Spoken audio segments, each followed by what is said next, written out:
Hei sõbrad! Täna vaatame, mis asi on slackline, eesti keeles tasakaaluliin. Selle peal saab kõndida, tasakaalu hoida ja ka hüpata. Järgnevaks me proovime liini tunnetamisharjutusi. Esimene harjutus on liinist üle aste. Ühe jalaga peale, teise jalaga lihtsalt üle asted. Ja vaata, kas risti ka saad hakkama. Hästi. Ja siis viimane on käsi-jalg. Proovid vastas käsi, vastas jalg ja proovid siit läbi astuda. See on kerge breakdance.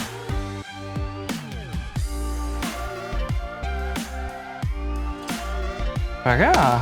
Ja siis juba tasakaal. No võt, ongi selge. Tubli, väga hea. No, mis veel tahta? Siis lähme liinile püsti ja hakkab pihta. Teeme nii.